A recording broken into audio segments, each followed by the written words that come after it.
His wife brought him in, and I'm telling you, he's standing here like this on the PMD, which is the machine that we have. I'll show you shortly.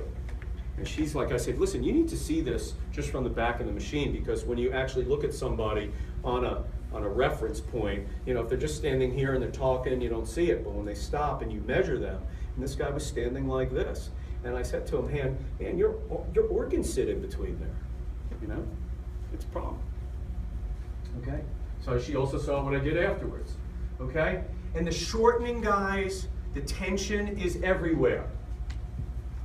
Tension. This is the way they fix it. It's not working. No? Yeah. Shortening, shortening. Look at the collapse there. This is shortening, the whole thing's falling forward. Shortening, no curve. Shortening disc spaces. Shortening and breaking down. One picture after another. Every single picture you take in this school, every person that you look at is a tension compression syndrome. Everyone. There it is right there. He's shortening. His neck is short. You can see it right here. Look at this. See that? Watch this. See it? Yeah. Everyone's got it. It's right there in front of our nose. God said to Moses, he said, it's right. He says, where is the law? He says, it's right in front of your nose. Right there. It's right in front of our nose. And we don't look at it. We don't look at it. We don't look at this system and say, hey, how do I fix this whole thing? Okay. See this shortening here? 18.5 degrees. That's an angle of the neck. This guy was in my office today. I'll talk about him at the end. This is not about the neck. This is not about the head. It's not about the atlas. It's about all of it. It is about that. It is about this. But it's also about everything that sits underneath it. And where's the rotation in the shoulders? Where's the body weight? Where's the rotation in the pelvis? Which leg is short? And that's what we want to do, is put a integration of a system that actually looks at all of that as a three-dimensional unit that's alive. Okay. So this is our job right here, is to release this tension. And what do you think the tension does? It releases the bone. Okay? I'm not against the bone. I want to release the thing that's holding the bone now. Okay? Okay. So the goals are to restore the person to orthogonal, to restore tensegrity, and to do it synergistically, that everything that I do in this system never goes and makes anything else short. You need to hear that. So there's a way to look at this from the upper cervical area, and that if I touch them here, or I touch them there, or whatever I do, and that's what we're going to talk a little bit about today, is how do I release this thing in a systematic algorithm, in a sequence of events. 1, do 2, do 3, do 4. And while you're doing that, do it that it never hurts or damages or shortens anything that you already released or that is already short. You hear that? So we have a method that actually can look at that and start releasing this in a systematic way and do it at certain points so the person never collapses further in other areas. And that's awesome. Yes? Does it always work out that way? Do you ever get to a point where you have to kind of backtrack and start over? Or? Listen, this is not easy. Okay? I've made it, I could do it relatively easier, a lot easier. But I'll show you this. My kids hate when I say that. I'll show you this, is that there's always people in your office that either take a lot of time or you can't get them right. Because this isn't just about structure here. It's also about what's the health of that system, okay? So releasing this to a certain place, in a good place that people can function is, I mean, I could usually do that 90% of the time, 95% of the time. The problem is that the energetic value that we call it of the human body is not contingent just on and not related just to the structure. It's related to the garbage that you put in your mouth and I put in my mouth, the air that we breathe, the vaccinations, the stress that we under, nutritional, physical, spiritual, all these things put together, okay? And that's what health is. You don't just get adjusted, smoke, drink, lay on the couch, and you're healthy. That's not what health is, unfortunately. Okay? What would be, which, you know, so this, though, guys, is the platform at which all of that is built on. All of it. You can't run in this position, even though cardiovascular activity is good for you, right? You wouldn't go to Goodyear with your front end out of alignment, and he shows you your tire is all worn down on the edge, and he says, what's your name? Bryce.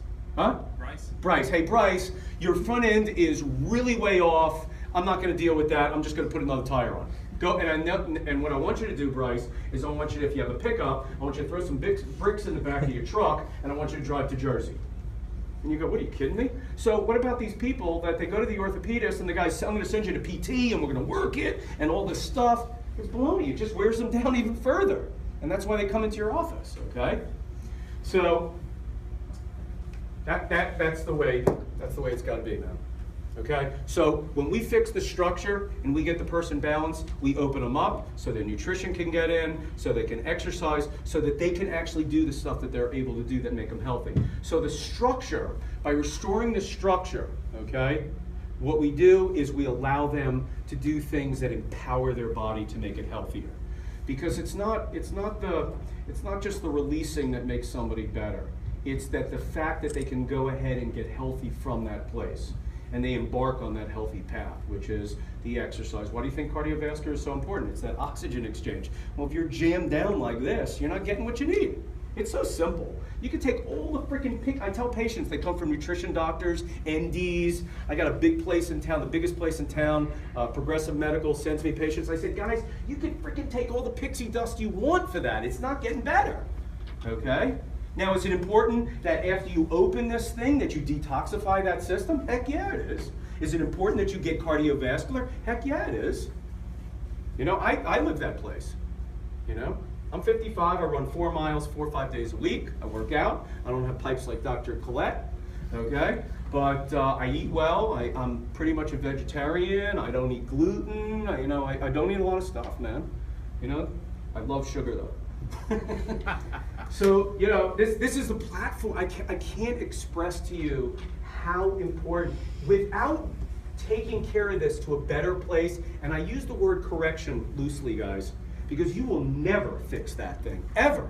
You will only get it to a better place, okay, that it can be stable in that zone. So if somebody is here, and you get them here and get that twist out and align this over this, and if you get that stuff like the detox and the nutrition and the exercise, and you increase the power to your body, then guess what, Bryce? Guess what happens? You're now able to sustain this spot. Okay, so I tell people that if you can handle 8 bricks right now in this position, okay, and you've got 10 bricks on you, you're losing. So what I want to do is I want to release the stress, and I want to empower your nervous system, which is the power. We get to do 2 things. We get to remove stress and add power. No other person gets to do that. No other system gets to do that. We get to do that in chiropractic. Most people just take stress off the body, okay? But we get to empower the human body, okay? You don't get healthy by abstinence, okay? You're not healthy because you don't smoke, okay? You're healthy because you do things that are healthy for you. Positive commandments, not negative ones. So this person starts with things that they can't do, and abstinence. We remove that from that. We remove the structure. We do get functional things in there for them to do, whether it's stretching, water, nutrition, exercise, and those kind of things. I don't personally do that, okay? I have people that do that, though, okay? Because I live in a health model, okay? All right. So this is the idea, okay? And this is a basic understanding. So you could see that this head is tipping to the right. You could see that this neck is going to the left. Fair enough? Okay. So what we always want to do is we always want to, whatever is short, we want to make it long, okay? So look at this picture right here, and let's just look at this one right here for just a moment. So what we have is a neck. If I turn this person with right side up, which is the bottom one, then this is what I have. I have the neck is pointing up and the head is pointing up like this. Yes, you see that? Just take this picture and turn it like that. Put the right side up, you'd have a V. An open V. Yes? Everybody sees that? So from a tension point of view, where is it short? Is it short here or is it short here? Which one's shorter? The top one, right? The top is short. This was like this, and what has it done? It's gotten short. Why has it done that? Somebody tell me why it's done that. Why is this doing this? Tell me. I love you. Yes, because it's compensating by a neurological response in the myofascial envelope to create what? Better balance, optimal energy state, right? The body's smart, man. You know, the body is smart. So what happens if I put force right into the middle there, which is right at C1? Is that good for that? From a tension model. It collapses it. All right, so we started looking at places to release this thing and what would be better from a tension point of view. So if I have the left side up, what about if I come into this spot? Would that be a good spot there? That'd be awesome. I just pop that thing right open, man. Okay? So we started looking at relationships, okay, from a tension point of view. So we have a three-dimensional tension model that has been caused by trauma, that has been caused by multiple traumas, that has been gone ahead and responded a neural response by proprioception through the vestibular apparatus, through the writing reflex, and it creates a balanced or better balanced position so we can function in a better place instead of walking around like this all day long. All right? The problem is that we pay for that a little bit by muscle tension, disc degeneration, and collapse of the human body. And if we start looking at it three-dimensionally and releasing the stuff that's short by looking at the way the person is standing in a waveform, a three-dimensional waveform, now we got this licked. Okay? So this is just a two-sectional look. What happens if we put 4 sections in there? It gets a little complicated, but it really doesn't. Okay? So, just a couple more slides and then we'll take a breather, okay? So what happens is look at this person here. Before we even consider trying to correct this, you have to release it. You can't take this and just move it right to left. This is the system that we see on every single person. Everyone's got it, okay? Nobody can handle gravity in a misaligned state. It's going to have some compression to it. So if we are in a compression, if you want to fix that Coke can, this is compliments of Dr. Collette, he's all about that Coke can, okay, is we don't just go, okay, I'll just pull it over to the right and pull it to the left. You have to release it upward. So in the system that we use, the first thing that we do is we release this system upward in a certain way, okay? So that when we release it up, now we can move it right, left, forward, backward to get it on center, all right? And we use the natural potential energy in tensegrity. Okay, what is that? That is when you take a spring, which is what tensegrity of the human body is, and compress it, what do? We build up a pressure. So if we know the right place to release it, the body is ready to blow, man. It's ready to go. So if you can access those points on this person, that will synergistically let it go, kind of letting the snake out of the can, then kapow, off you go. Okay, so if we start looking at a system that's compressed, because it's been traumatized, because it's balancing itself, because it can't handle itself against gravity, and we start looking at the relationships, and we say, okay, one of the first things that we have to do is release this thing from its compression. And we have a machine in our office called the PMD, and what it does is it measures, you'll see in just a moment, but twist of the human body is a function of collapse. All right, and I see that. Why do I see it? How do I know that? Because every time I release somebody upwards, the twist comes out. So why is it twisted then, I asked myself? Because the body can't go into the floor. Right and left, we can go right to left. Forward and backward, there's air here. But where is this? This is in the ground. So what has to happen is when the body goes off something, something's got to give. We get bows and we get twists. The bigger the twist, the bigger the compression. Okay, so when you start having people that come in, I have a lady that came in, she was having 3 to 5 seizures a day. She had one the first day right when she was signing into my office at the kiosk, right on the floor, seizure. It is the last seizure she's had in a year and a half. She had a 22 or 25 millimeter twist in her pelvis. And I'll tell you, what does that mean to you? A 10 millimeter twist from side to side is what we call a 10 in our office. She had a 20 something. What do you think that was doing to her brainstem?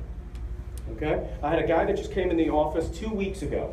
He's talking to me like this. His wife brought him in. He's a total non-believer. Why wouldn't he come?